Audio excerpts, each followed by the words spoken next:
Seu Tranca-Ruas, que conselho o senhor dá para as pessoas que têm mediunidade e pensam seguir o mesmo caminho?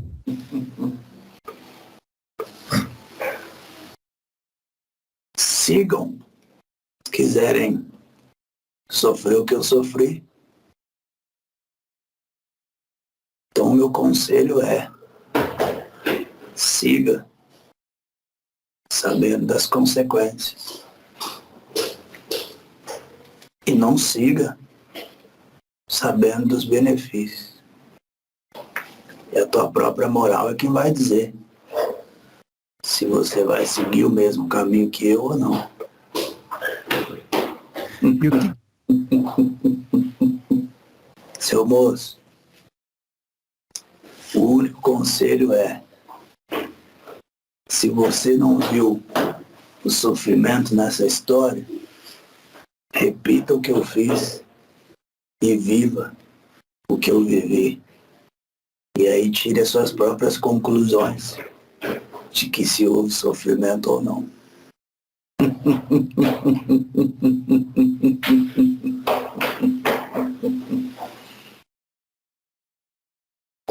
o senhor acha que a nossa mente embeleza muito a história no lugar de ver a realidade por trás dela? Com toda certeza. A gente sempre tende a romantizar todas as histórias que a gente ouve. E ouvindo tudo parece lindo. Mas vivendo não é tão lindo assim. E aí, seu moço, chega uma demanda para mim que fala assim, dando um exemplo, tá? Para mim não, pro mal. Olha, vamos fazer um trabalho lá para aquele moço que grava os diálogos. Esse moço está ajudando muita gente. Ah, mas ele não tem débito nenhum com nós. Não tem problema, quero prejudicar ele. Então tá, nós vamos lá prejudicar ele. E aí, seu moço, o bem, ele me dá a permissão de te acessar. E nesse momento em que eu te acesso, é que o bem vai forjar o seu caráter e o seu compromisso. Óbvio que existem os limites de teto do quão mal eu posso lhe fazer. Mas nada impede que algum mal eu possa lhe fazer. Nem que seja uma dor de cabeça, um motivo para você reclamar, um motivo para você não querer estar fazendo esse diálogo aqui hoje. E aí, vamos ver o quão você vai perseverar no bem para que de fato você faça aquilo que você se comprometeu a fazer. Porque se não tiver interferência do mal, fazer o bem fica fácil, não fica, seu moço? Como é que vai você? Tudo bem com o senhor? Como é que tá? Tudo ótimo. Tudo na paz aqui, graças a Deus. Seu Tranca-Ruas, nos últimos 2 diálogos tivemos a oportunidade de conhecer um pouco da sua história e, e obviamente muitas pessoas ficaram bastante agradecidas, né, de ter tido acesso a tudo o que pode aprender com o que o senhor falou. Então eu gostaria de que o senhor pudesse nessa hora passar para a gente, nesse diálogo, alguns detalhes que o senhor acredita são importantes que não tivemos a oportunidade de visitar.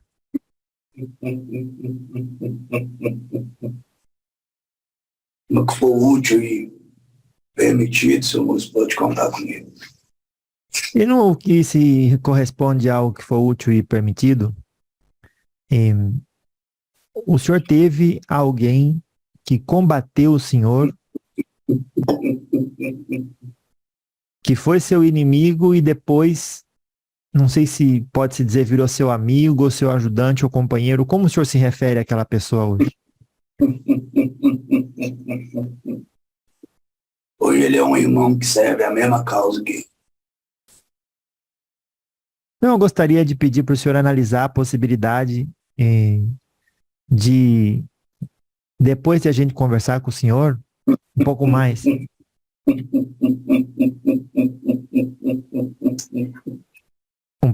sobre a sua vida, analisa nos bastidores, enquanto a gente conversa com o senhor, se seria possível ele vir também conversar um diálogo com a gente e passar um pouco da perspectiva dele, né? Um pouco antes de conhecer o senhor, quando conheceu.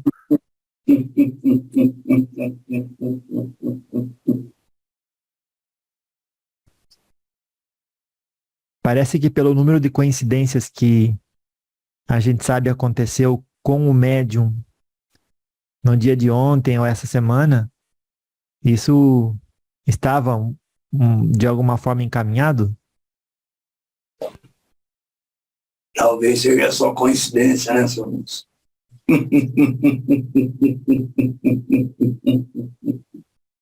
Graças a Deus. Seu Tranca-Ruas, então, o senhor poderia fazer um apanhado dos pontos principais que a gente abordou nos últimos 2 diálogos, que o senhor considera ser importante para uma pessoa que talvez chegou direto nesse diálogo sobre a sua última encarnação?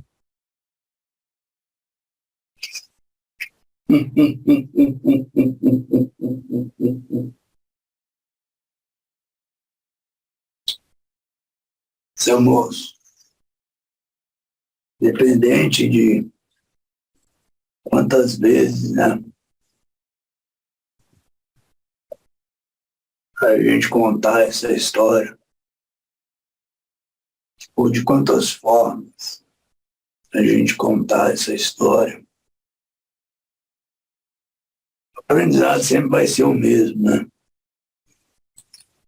Claro que de formas diferentes, em nuances diferentes, porque cada parte dessa história, ela encontra uma pessoa que o seu coração está em um determinado momento, que por algum motivo se conecta com o que foi trazido dentro da nossa história, né? E dentro dessa visão maior, a humildade é o maior exemplo de grandeza. Independente de quem você tenha sido, quem você seja, ou quem você quer ser, a humildade ela sempre vai ser o maior aprendizado.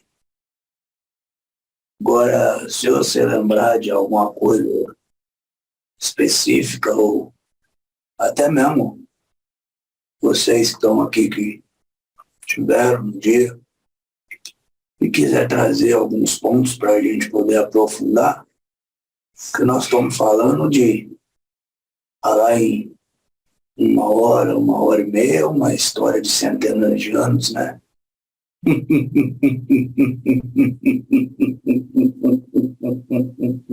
Claro que sim. Então, seu Tranca-Ruas, naquela vida, a gente sabe que o senhor foi o que a gente entende como, pode-se chamar de feiticeiro? Sim. Claro. Então, o senhor tinha mediunidade, uma mediunidade ostensiva, podia ver e ouvir os espíritos. E uma coisa que eu não perguntei, o senhor tinha mediunidade de efeitos físicos? Seu moço, naquela época, eu vou trazer sempre tudo para o contexto de época, viu, seu moço? Para que as pessoas não se percam no meio do caminho. Naquela época, o conceito de mediunidade era uma coisa ainda distante do nosso intelecto, né? Para a gente tudo era bruxaria. E quando a gente fazia determinados feitos, a gente nunca associou aquilo a uma habilidade ou uma sensibilidade espiritual mediúnica. A gente sempre associou a bruxaria. E a gente sempre fazia o que era necessário para que aquilo que a gente buscasse fazer se manifestasse, seja de forma física, emocional, espiritual. Então a gente fazia sim essas manifestações físicas.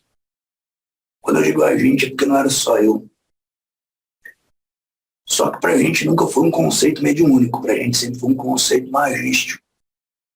Então a gente evocava espíritos, evocava entidades, evocava o que vocês chamam hoje até mesmo, né, de espíritos demoníacos. A gente evocava materialização de objetos, de alimentos. A gente manifestava materialização de coisa onde não tinha coisa, fazia as pessoas ver algo que não existia. Então, de determinada forma, sim, mas a gente nunca, dentro do nosso intelecto, isso não era associado à mediunidade, isso era associado a ocultismo, a conhecimento dos mistérios da bruxaria. Ah, muito bom, obrigado por esclarecer. Na linguagem hoje, digamos que mais espírita, talvez, então, obviamente, poderíamos compreender assim, o senhor, por ser bruxo, conhecia a possibilidade de realizar materialização. Hoje a gente sabe que isso acontece por força do ectoplasma e por mediunidade de efeitos físicos. Minha pergunta, o senhor se servia de outras pessoas para realizar essas materializações ou o senhor já tinha essa propriedade? Bom, dependia muito do tipo de trabalho que a gente ia fazer, né, seu moço? Quando a gente vai falar dessa materialização, a gente sabe que precisa de uma densidade energética muito grande. Tinha coisas que sozinho eu conseguia fazer. Outras era necessário de mais pessoas para que a gente materializasse algo maior. Claro que sim. Então, como que foi, a partir de que idade o senhor realmente entrou nisso?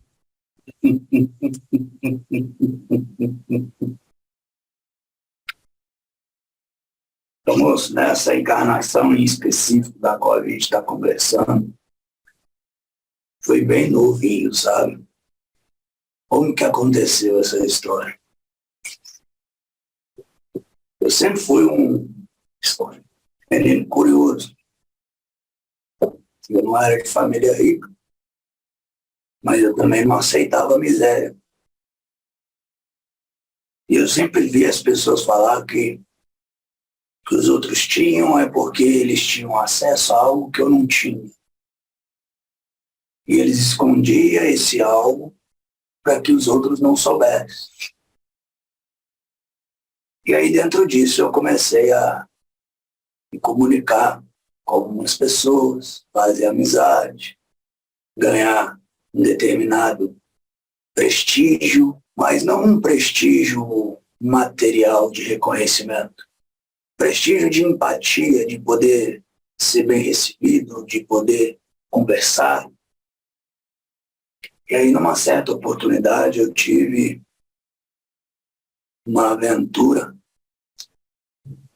onde foi a primeira vez que eu tinha ido dentro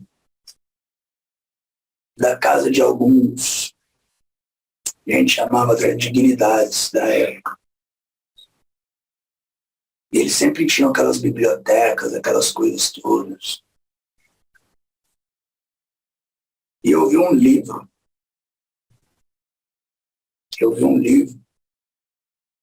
E esse livro, ao lado dele, tinha pergaminhos soltos, como quem abriu para ler e não guardou. E a gente, por andar sempre despojado, andava sempre com roupas largas, né? E aí eu tive a oportunidade de roubar esses pergaminhos. Nessa época de encarnado, eu estava com 13 anos. Eu era um adolescente mesmo. E quando eu comecei a ler esses pergaminhos, comecei a ver coisas interessantes ali que as pessoas não sabiam. E foi aí que eu comecei a me interessar por essas coisas. E aí eu fui me aprofundando. Todas as vezes que eu tinha oportunidade, eu roubava um pouquinho mais. E aí, durante essa jornada, eu conheci um bruxo que vivia escondido. Ele não ficava na cidade, ele só ficava na mata, como os antigos rituais pagãos, né? Eles cultuavam muito os deuses da mata, os deuses das energias vitais. E aí eu comecei a me envolver um pouco mais nesse determinado bruxo, né? Vamos assim dizer. E ali começou a minha jornada.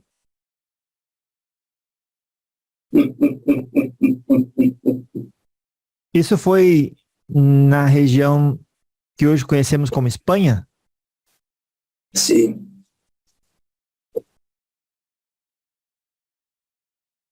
Mais próxima à França ou mais próxima a Portugal? mais próximo da França. Tá certo. E foi necessário aprender outros idiomas ou não fazia sentido?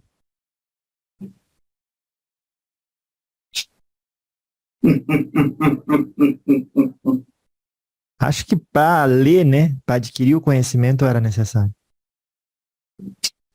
Como eu já era um rapaz novo, mas vamos considerar semi-analfabeto, né? Eu me apropriava muito de símbolos e imagens. E o que eu não sabia, eu perguntava para esse bruxo que eu conheci. Ele é quem traduzia para mim. Naquela época, se ele traduzia certo ou errado, pouco me importava, né? Só acreditava no que ele falava. E depois eu fui estudando outros idiomas. Isso depois de muito mais velho, né? O senhor passou quanto tempo na tutoria desse bruxo e de quando o senhor conheceu? Levou quanto tempo para o senhor fazer algo que hoje chamaríamos de extraordinário? Eu sempre participei dos rituais e nos meus primeiros 7 anos, eles não me permitiam fazer magia.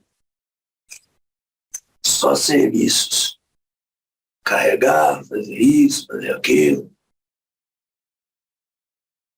Matar um bicho, riscar um ponto, alguma coisa assim.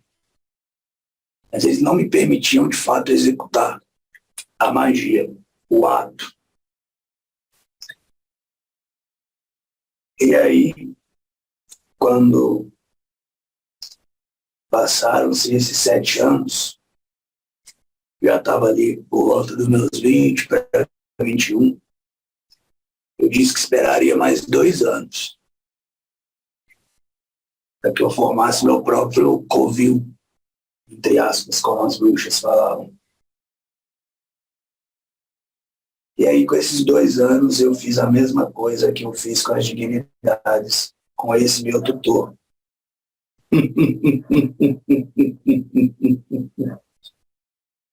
Eu sabia de 3 livros que ele tinha que ninguém podia pôr a mão. Ele já tinha me ensinado a ler. Eu já sabia como fazia os rituais, porque era eu quem preparava o serviço. E aí eu roubei os livros dele e sumi.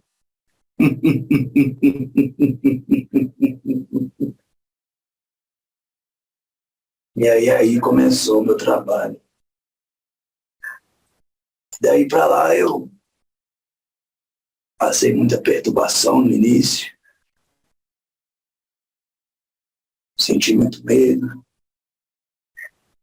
Porque até mesmo a gente nunca sabe, né? Em qual tipo de força a gente está realmente envolvido. E aí depois de muitos anos, eu diria uns 15 anos. Uns 15 anos.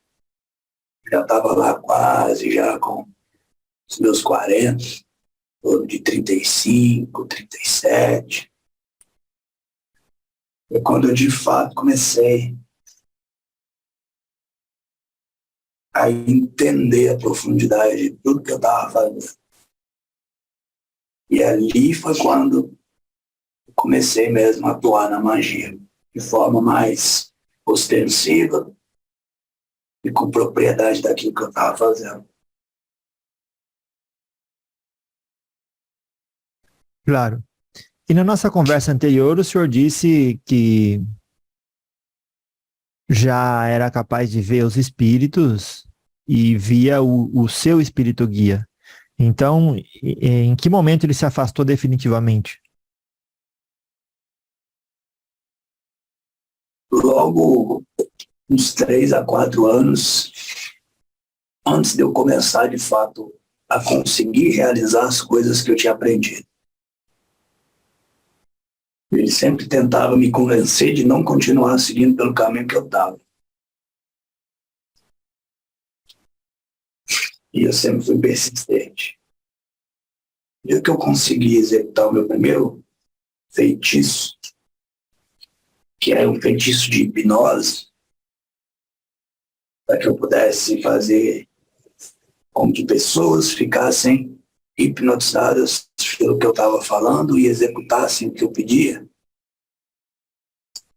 Só que essa era uma hipnose bem ostensiva. As pessoas ficavam semanas nesses padrões hipnóticos, vivendo no automático, literalmente. E quando eu vi que deu certo, foi quando eu decidi de vez parar de ouvir ele. Foi quando ele decidiu de vez falar comigo que um dia eu precisaria dele novamente, que independente das minhas decisões ele estaria lá, porém, a meu débito acumulado seria totalmente diferente, mas que ainda assim ele estaria lá. Tá certo. Por volta dos 37 anos. Então, quando ele se afastou, outros espíritos se apresentavam ou já vinham se apresentando desde quando o senhor conheceu o dito bruxo? Outros espíritos do polo negativo, Exatamente. sim, foi quando começaram as minhas perturbações, né? Foi quando começaram as perturbações. Isso desde quando eu já estava trabalhando com o bruxo. Eu já tinha essas visões e já sentia essas perturbações. E de acordo que eu fui tendo autonomia, foi aumentando. Uma, porque eu não sabia o que eu estava fazendo. Outra, porque os espíritos malignos, eles sabem quem tem medo. Eles se aproveitavam disso porque eu tinha medo. E fora os outros, vamos dizer, demônios, como vocês dizem. Mas não é esse demônio na forma metafórica que vocês veem. São demônios carregados de muito conhecimento, presença e densidade espiritual. Que meu próprio tutor deixou de ser bruxo, porque eu roubei os livros dele, né? Então ele mandou algumas coisas para que pudesse me perseguir, me perturbar. Que por sinal deu muito certo.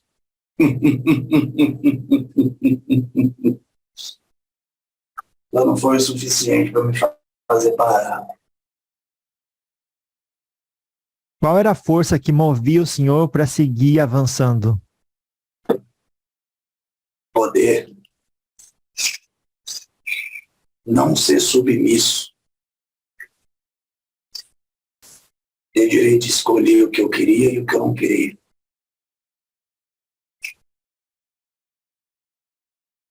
Claro que sim. Imagino que tanto entre os encarnados e os desencarnados existiam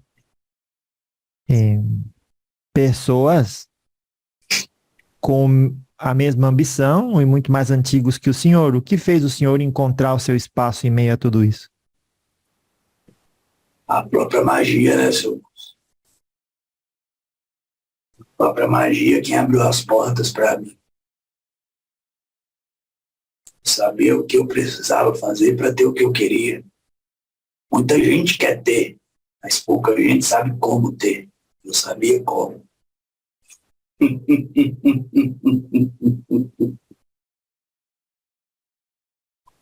O senhor, obviamente, entendeu pelo seu próprio espírito guia que existia a polaridade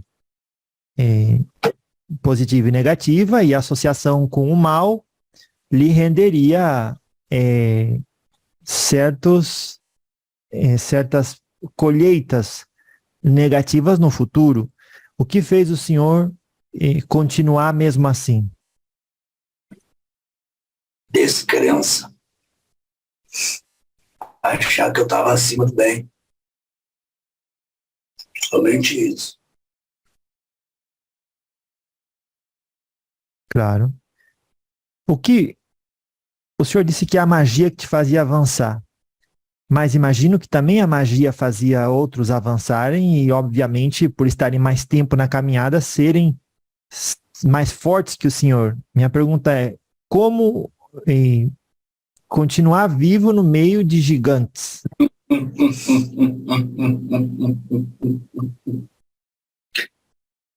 Mantendo os seus amigos perto e os seus inimigos mais perto ainda. Eu não oferecia risco a quem era maior do que eu. Eu oferecia lealdade. Até eu ter informações suficientes para poder traí-lo e ser maior do que ele.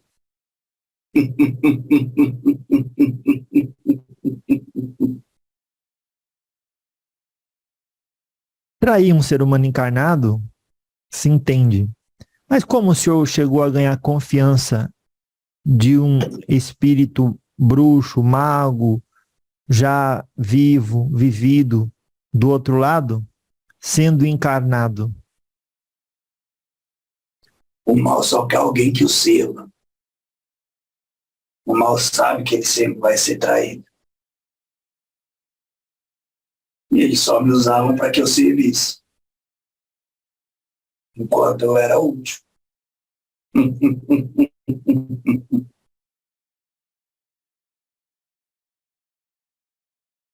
Claro que sim. O senhor fazia magia para as pessoas se apaixonarem pelo senhor e eventualmente ficarem do seu lado?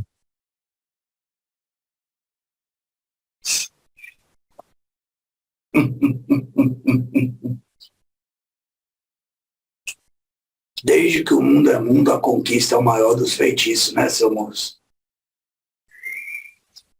Não foi assim que a metáfora da serpente fez ela pecar? A conquista é o maior dos feitiços, desde os primórdios.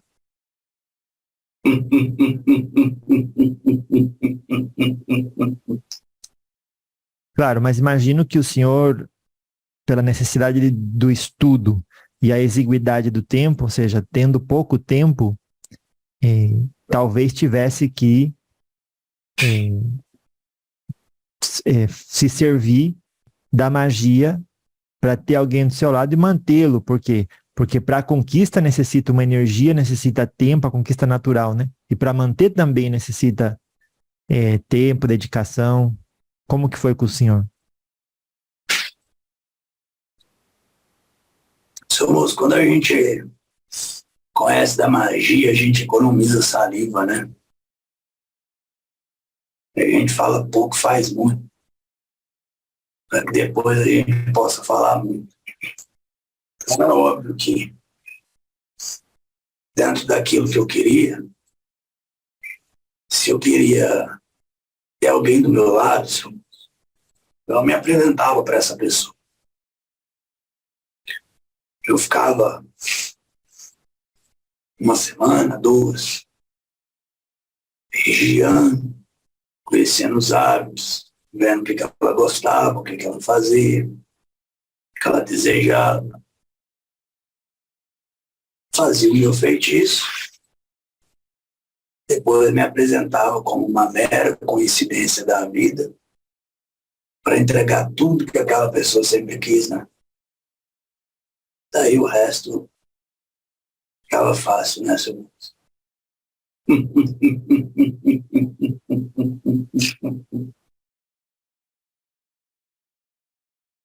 Claro que sim. Nessa vida, o senhor conheceu esse médium com quem o senhor está trabalhando agora? Ou alguém que esse médium conhece? Sim. Sim, para qual pergunta?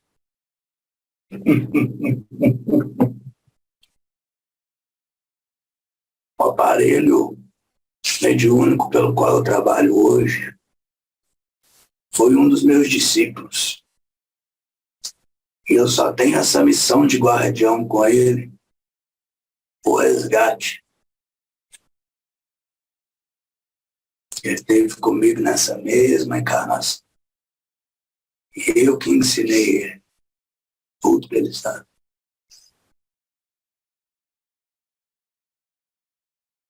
O senhor, o senhor envolveu ele na trama da sua vida e ele se deu mal no final, basicamente.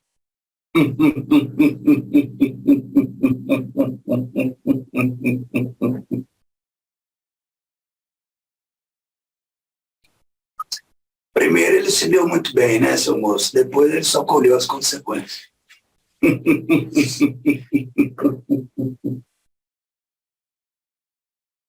Louvado seja. E o senhor via a atividade da luz em alguns momentos da sua atividade de bruxo, desfazendo, ou até o que a gente chama hoje de Exu, porque tinha coisas que eram intocáveis?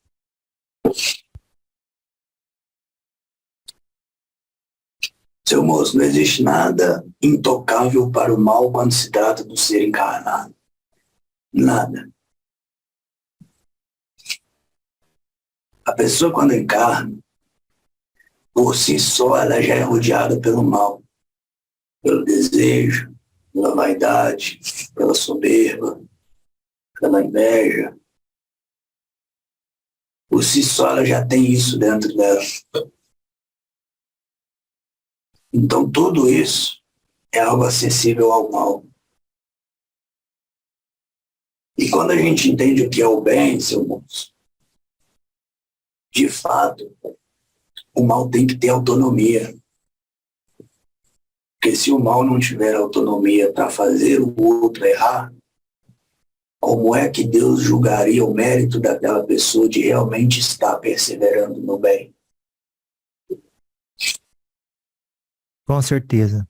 A pergunta seria um pouco mais no sentido, eu quero fazer mal para essa pessoa, mas eu nem tenho qualquer ligação com ela de vidas passadas, nem ela plantou para colher o mal que eu quero que chegue nela. Então eu imagino que virá uma força e a protegerá, que hoje a gente chama de Exu. Não seria mais ou menos assim?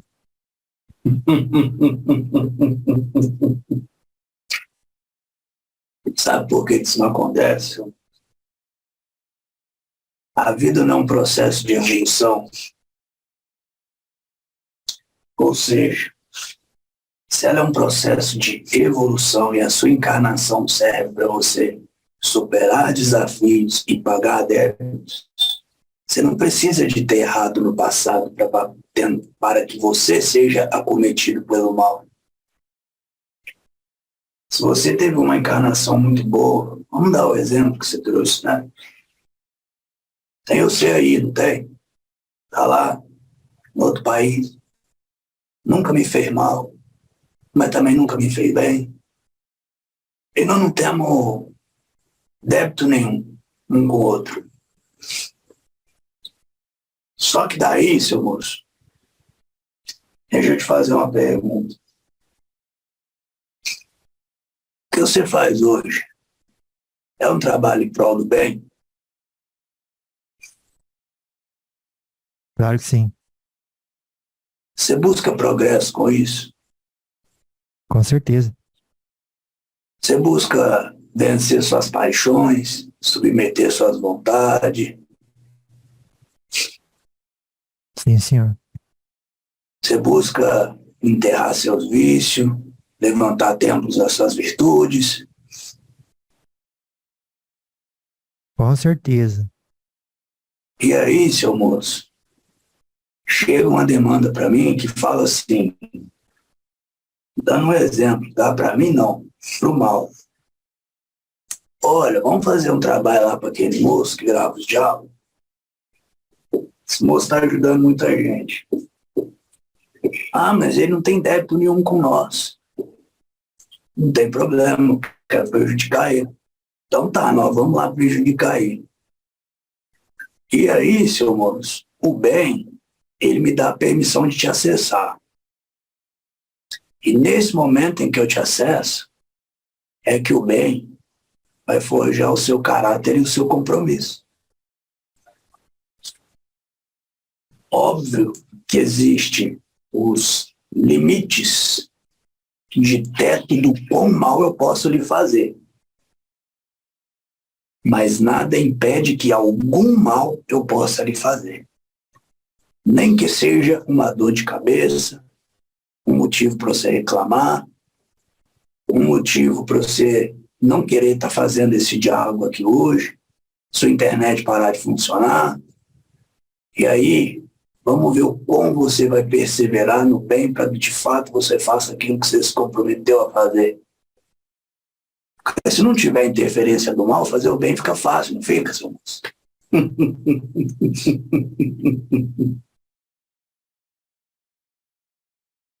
Entendi. Se o mal não existisse, fazer o bem era a única coisa possível. O mal é necessário para que Deus julgue. Vocês de fato estão comprometidos com aquilo que vocês disseram que queriam se comprometer. Então, obviamente, pode-se afirmar que o mal é um mal necessário. Você acredita que Deus é sábio? Soberanamente justo e bom, inteligência suprema. Pronto. Ele criaria o mal se não fosse para alguma utilidade? Não, senhor.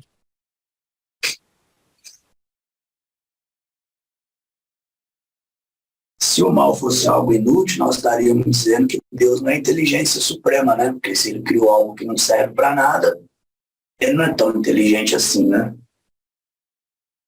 O senhor pensava assim durante aquela encarnação?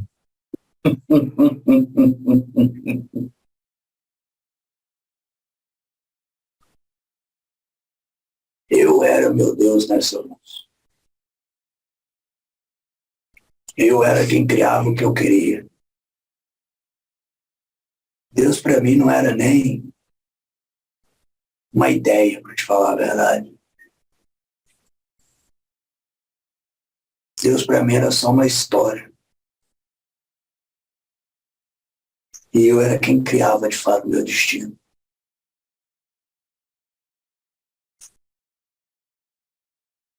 Muito bom. Quantos discípulos o senhor teve? Ah, centenas. Todos se deram mal? Se eu te falar todos, na minha questão de saber, estaria mentindo. Mas a gente conhece a árvore pelos seus frutos. Sabendo os frutos que eles estavam plantando, com certeza eles vão colher algo. Mas é óbvio que eu não tenho hoje acesso a todo mundo que passou por mim, né? Tem gente que já está mais longe, tem gente que já está mais baixo. Não me recordo de todos. O reino que o senhor teve depois do desencarne durante 300 anos, levou quanto tempo para construir?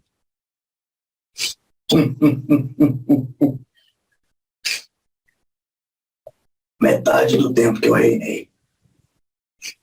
Certo, 150 anos. Nesses 150... Em média, é isso aí. Tá bom, obrigado. Então, nesses 150 anos, como o senhor falou da outra vez, o senhor já chegou para lá, já tinha o contrato, desencarnou, vieram buscar e já levaram direto para onde?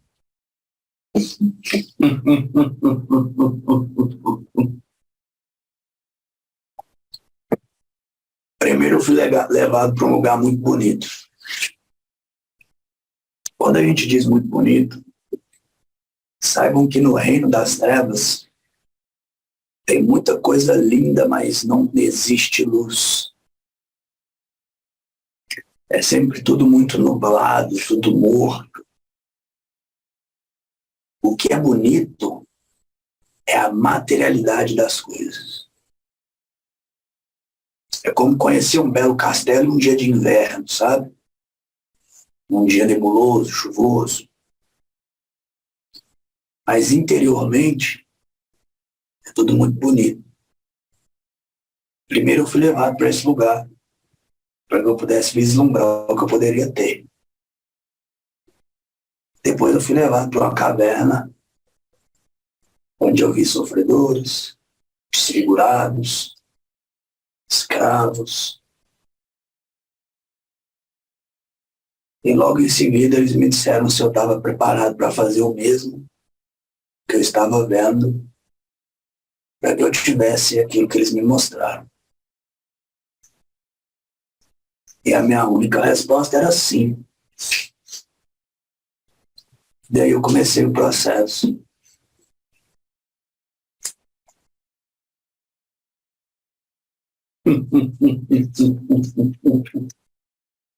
O senhor sentiu vontade de voltar e resgatar os seus discípulos à medida que iam morrendo? Não, Não quis nem saber. eu sempre tive a ciência de que se eles não continuaram de pé, porque eles eram incompetentes, então eles não mereciam estar comigo. Era o destino que eles deveriam ter mesmo. Mas como que o senhor conseguiu esse contato e contrato com uma entidade das trevas e eles não, nem com o senhor?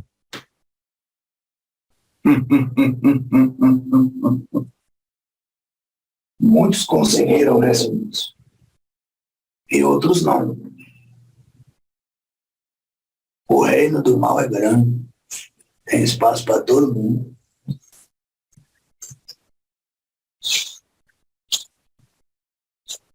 Cada um dentro das suas ambições e das suas capacidades.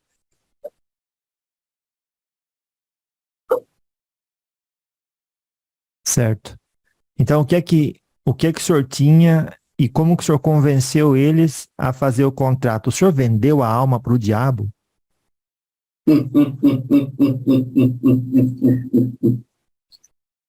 Eu não vendi, literalmente.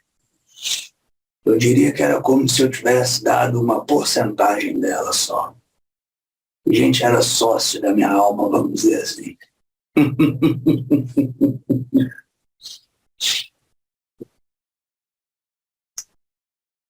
Pode contar como que foi esse encontro e esse pacto?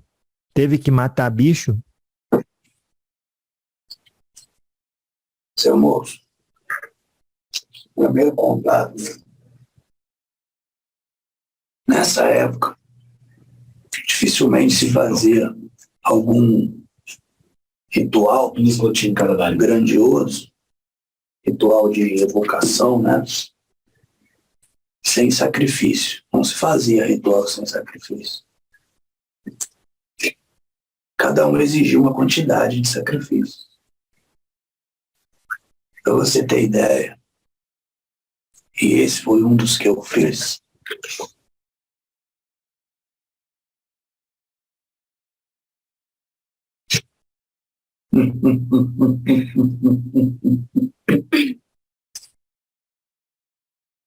E esse nenhum de vocês ainda conhecia. Fez de fato eu selar esse pacto, seu mundo.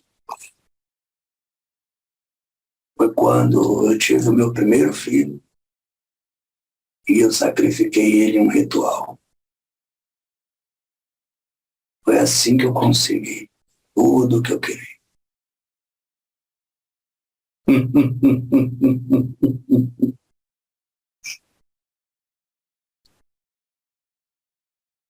Graças a Deus. Então, depois de ter sacrificado, qual foi a reação daquele espírito que pediu ele se identificou? Eu só, se apareceu assim com um rabão, um chifrão, ou como é que foi? Não, era um espírito de densidade energética, algo que quando ele se manifesta, teu corpo se estremece. Você sente um temor e um medo tão grande que você não sabe de onde ele vem. E a aparência era uma aparência comum. Se apresentava em uma pessoa de época, toda vestida de preto, com um capô, um cajado, uma pedra roxa de um lado do cajado, uma pedra negra na base, e os olhos, como se enxergasse a sua alma, olhos escuros, bem escuros. Aí não é aqueles olhos completamente negros como vocês veem nessas coisas que vocês veem. Não. Um olho comum, de fundo branco, mas com um arqueado negro e uma sombra pesada em volta dos olhos. E uma aparência apática, como se nada sentisse.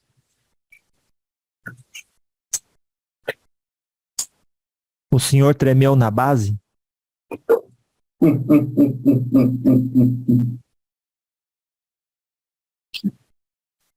Eu te confesso que eu nunca tinha sentido algo tão forte quanto aquilo. Foi exatamente isso que me inspirou a continuar. Queria que os outros sentissem de mim a mesma coisa que eu senti sobre ele. Uau, muito bom, hein? Olha só, depois de ter feito isso na Terra, o senhor tinha aí por aí seus 50 anos, foi? Antes. Quando eu fiz esse ritual, Sim, senhor. um pouco mais. Ali por volta dos 35 a 37 foi quando eu comecei a ter mais autonomia. E ali em volta dos 55, mais ou menos, eu comecei a questionar o porquê que o que eu fazia ainda era pouco. E já tínhamos passado tantos anos. E ao longo disso eu me envolvia com várias mulheres. Mas se alguma, de fato, teve um filho meu ou engravidou, eu desconheço.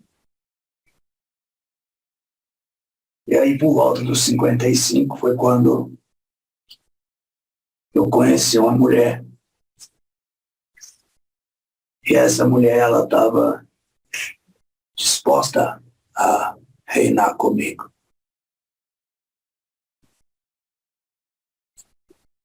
E aí a gente, descompromissadamente, se envolveu, se apegou. É quando a gente teve a notícia, né? Se manifestou no corpo e aí descobriu que ela estava esperando um filho. E eu nunca tinha conseguido fazer tudo o que eu queria, Senhor, porque o mal só me dizia uma coisa: você nunca terá o que você quiser enquanto a gente não ter certeza que se abriria mão de coisas que ninguém abriria e que te doeriam tanto quanto a morte.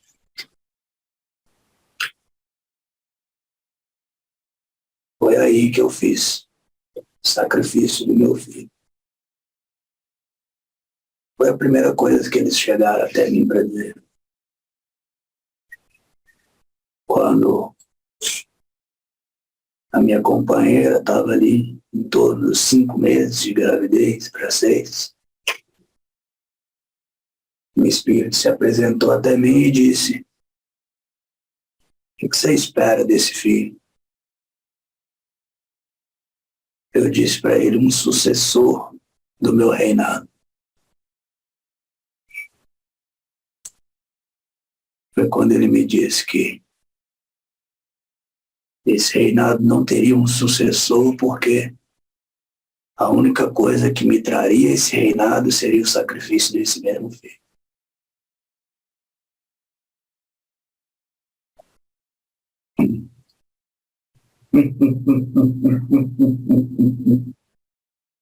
Essa mulher é a alma gêmea a qual o senhor se referiu na outra ocasião?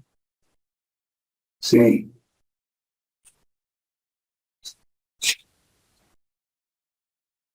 E essa... Vamos imaginar um filme e vamos passar esse filme para frente e a gente vai focar num personagem só e o senhor me conta qual foi a história sua com aquela personagem especificamente. Esse espírito com quem o senhor fez o pacto, fala para mim daquele encontro até hoje, como foi se desenvolver nesse filme. Em qual sentido, seu moço? Por exemplo, ele veio e fez o pacto. Depois entrei em contato com ele assim, durante a vida, depois da morte foi assim, aconteceu isso. Sua relação com ele. Eu não precisei de entrar em contato com ele. No dia do próprio ritual, ele estava lá presente. E ele estava comigo, onde ele ficava me olhando apático. A gente fez um círculo no meio da floresta. Nesse círculo, a gente fez alguns símbolos da magia. Era necessário um banquete com as frutas de época. E esse ritual tinha que ser feito no exato nascimento do meu filho. Então, enquanto a gente fazia isso, a minha companheira estava no trabalho de parto, bem no centro desse círculo. E assim que ela desce à luz, esse espírito olhou para mim e a gente tinha uma adaga bem bonita, por sinal. Foi forjada por mim mesmo. E assim que a criança nascesse, ele me falou que eu não poderia nem pegar ela no colo. Assim que ela saltasse, eu deveria olhar nos olhos dela e aprofundar minha adaga no seu coração. E ali vê-la partir. Só que tem uma parte dessa história que uma pessoa não sabia, que era minha própria companheira. Ela não sabia que eu tinha feito esse pacto. Falava para ela que era por outros motivos, e que aquilo seria algo que garantiria a proteção do nosso filho, essas coisas.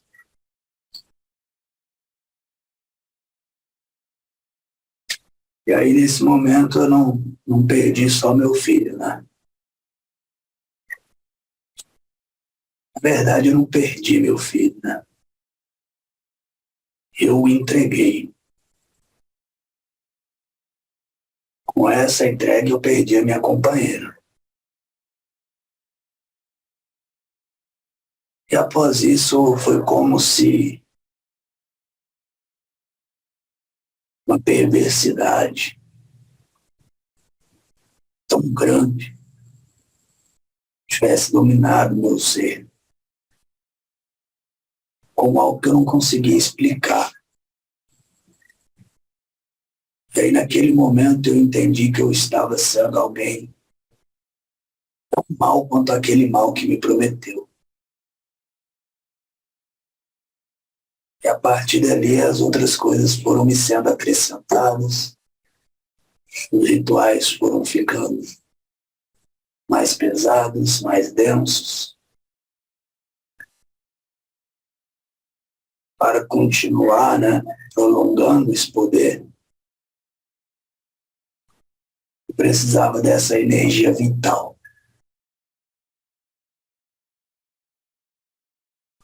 E aí esse não foi o único sacrifício que eu fiz.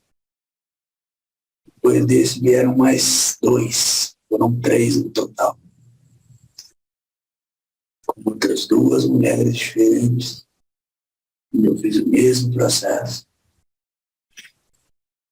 Mas os outros agora sem sentir nada. Simplesmente como um processo comum para que eu alimentasse as trevas dentro de mim.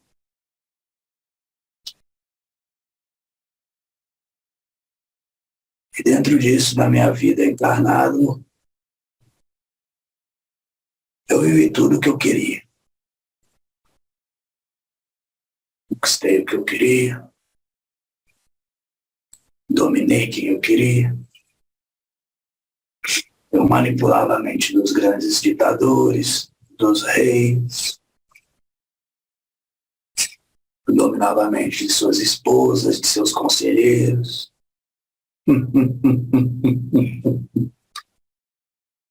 E eu reinava sem precisar de sentar no trono.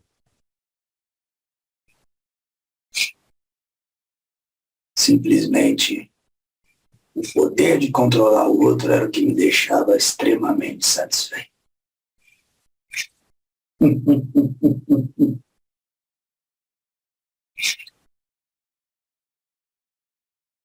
Um parênteses aqui da sua história.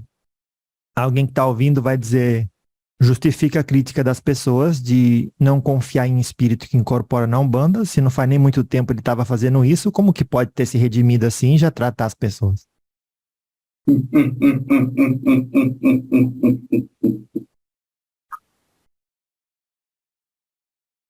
Famoso.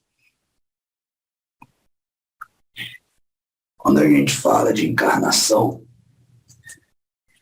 o tempo é um plano espiritual, é para outro.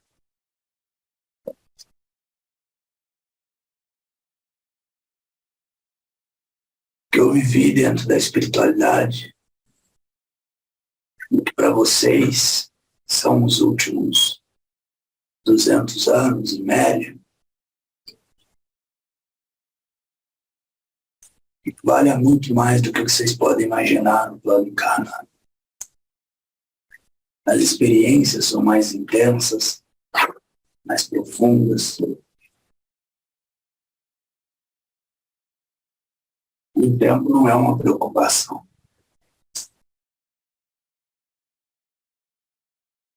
A outra pergunta, outro parênteses. Se Deus é soberanamente justo e bom, por que vai enviar um espírito para ser morto já depois de nascer? Ainda mais de uma maneira tão cruel.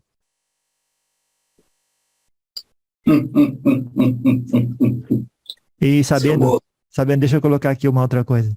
E as pessoas veem os que vão reencarnar como anjinhos de Deus. Então, como pode ser que Deus manda um anjinho para morrer na mão de um bruxo de uma forma tão macabra? É exatamente esse o ponto, né, seu moço? Quando a gente entende sobre a encarnação, a gente nunca sabe quem é o espírito, quem está nascendo, né?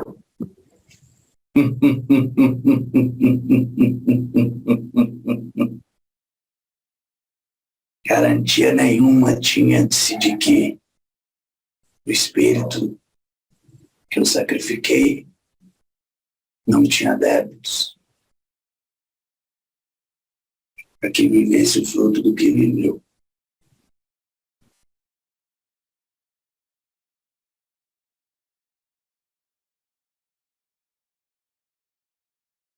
Claro que sim.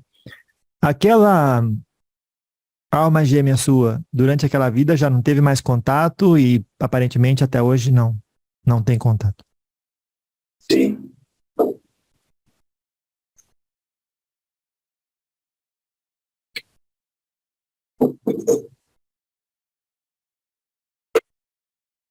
Sim, para a pergunta, ou seja, para a afirmação que não teve contato. Nunca mais a vi, nunca mais tive contato. Nem encarnado, nem no plano espiritual. Muitas das pessoas não têm contato porque perde interesse literal. Foi o seu caso? Não. Meu caso foi de não conseguir achá-la mesmo.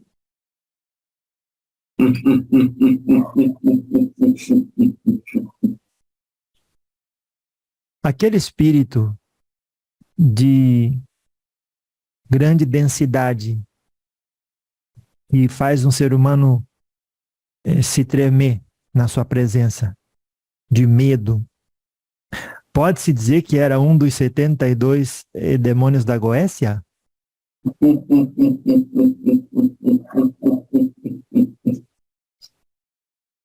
Essa fica para outro dia. Então vamos riscar que ficou para hoje, para eu não esquecer.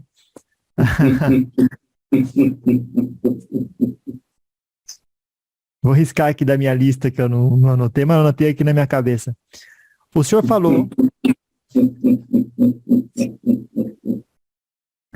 O senhor falou que enquanto estava naquele reinado, o espírito seu, e a gente aprendeu no livro de André Luiz, que o espírito também, que vive dentro do perispírito do mundo astral, às vezes pode, como entre aspas, dormir e o espírito sai do perispírito e como um pouco como se fosse um sonho. O senhor contou pra gente como eram os seus, entre aspas, sonhos quando estava naquele castelo durante aqueles 300 anos, 150.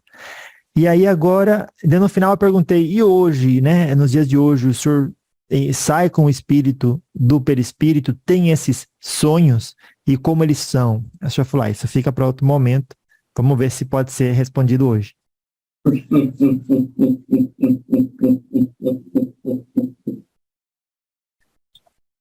Moço, hoje não foge muito, que já era. A diferença é que eu visito lugares mais altos do que os que eu já visitava e mais baixos ainda dos que eu já visitava. E a minha evolução foi acessar mais para baixo do que para cima. Claro que sim, porque agora o senhor tem a paramentação da luz. Sim. O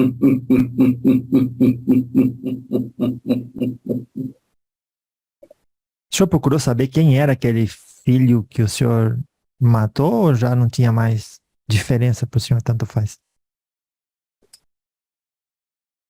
Essa aí é uma história longa.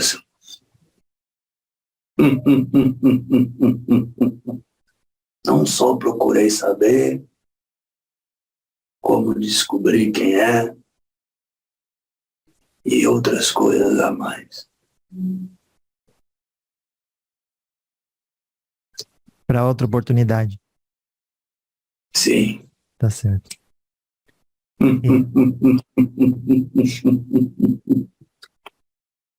Então Então, para deixar claro, ver se eu entendi. Porque hoje as pessoas falam, tem um mago negro me seguindo, eu tenho dor de cabeça por causa de mago negro, eu tropeço por causa de mago negro. Nem tudo é mago negro, né?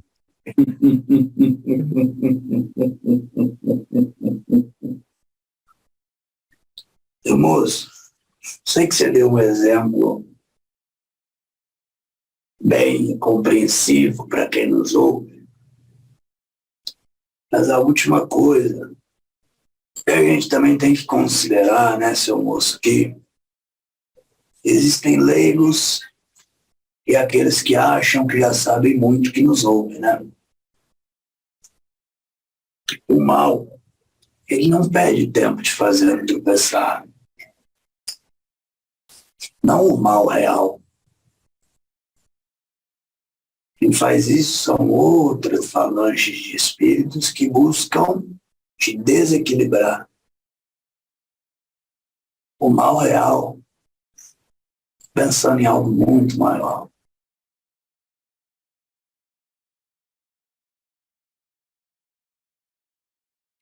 Claro que sim. Então, a minha pergunta é, por que o senhor estava disposto a sacrificar um recém-nascido e pela sua inteligência, o histórico, que o senhor chamou a atenção daquele espírito, daquela densidade?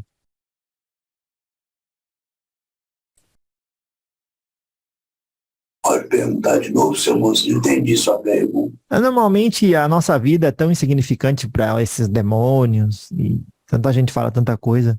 O que fez, o que chamou a atenção desse espírito, dessa densidade, para chegar a se materializar lá e fazer finalmente concretizar o pacto? Só porque o senhor era inteligente, tinha um histórico e estava disposto a sacrificar um recém-nascido? Não era só por estar disposto a sacrificar, né, seu moço? Mas quanto aquilo representava em mim uma grande dor. Talvez tenham pessoas que sacrifiquem o seu cachorro sentindo mais dor do que o próprio filho.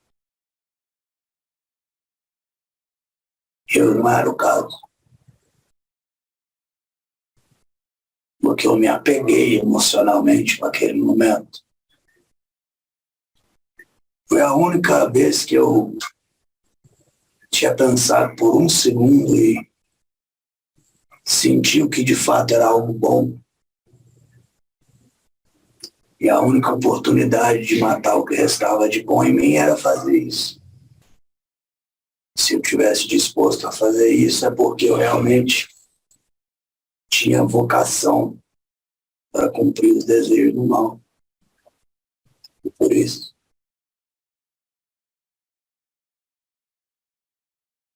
Se pudesse voltar atrás, o senhor mudaria alguma coisa?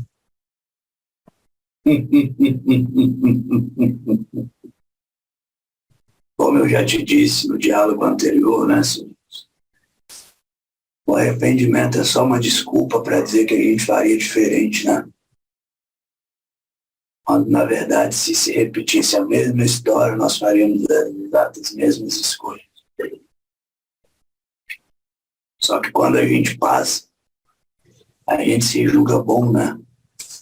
E aí diz, não, eu não faria isso novamente. Claro que faria. Eu não me arrependo, seu moço, de nada que eu fiz. Como eu te disse, todo o progresso que eu tive é fruto das escolhas que eu tomei, das boas e das ruins. E elas me trouxeram até aqui. Se eu estou no lugar em que eu considero hoje um bom lugar, não posso dizer que eu me arrependo. Porque se eu não tivesse escalado para o mal, talvez hoje eu não serviria tão bem para o bem, podendo lutar contra o mal. Claro. Certa vez um herê falou assim, a sua pedra vai tão longe quanto mais você puxar para trás a borracha do estilingue. Não sei se o senhor entende essa analogia.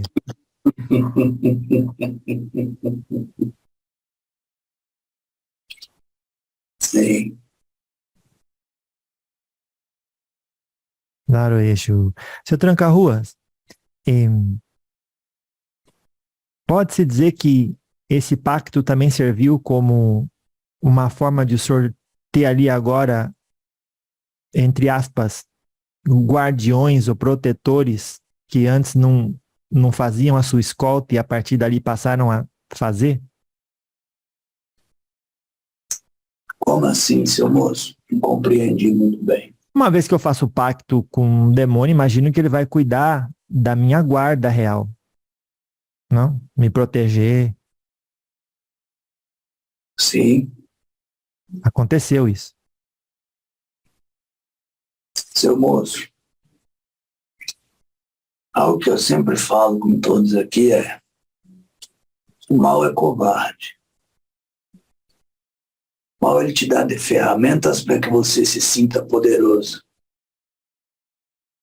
E se por algum momento você se fere, é porque você fez algo errado. O mal não faz compromisso em te proteger. Faz compromisso em te dar poder. Porque depois ele pode dizer que foi falta de competência sua ter sido ferido, porque as armas você tinha. O mal não protege ninguém, seu moço.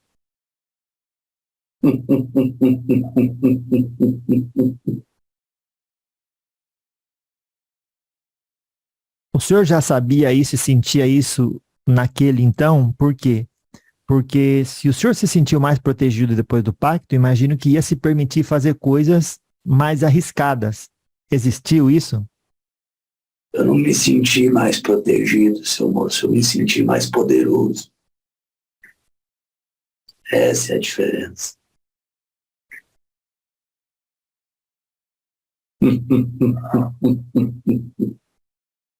Muito bem. Então, vamos dizer, morreu hoje. Quem veio buscar o senhor foi aquele espírito denso ou um enviado dele ou nada a ver? Um enviado dele. Depois eu encontrei com mais 3 espíritos, onde um era esse espírito. Ele era o que se apresentava mais bonito, e porém apático. O outro era um espírito de imagem grotesca, e o terceiro ficava ao fundo dos dois e nunca mostrava o seu rosto. Assim que eu desencarnei, eles me levaram ao encontro desses 3.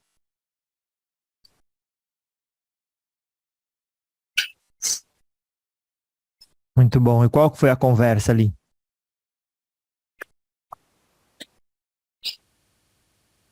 Seu moço, primeiro espírito, me mostrou tudo que eu poderia ter. O segundo, me mostrou as consequências que eu colheria se eu fosse fraco. E o terceiro, que era esse que se apresentava ao fundo, só me fez uma pergunta, que é: você se sente poderoso o suficiente para fazer o que precisa ser feito? Essa foi a única pergunta que ele me fez. E o que precisava ser feito?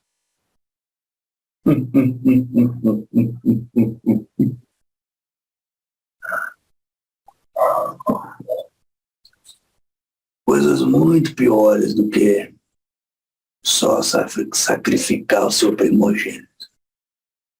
E aí, seu moço, chega uma demanda para mim que fala assim, dando um exemplo, dá para mim não, pro mal. Olha, vamos fazer um trabalho lá para aquele moço que grava os diabos.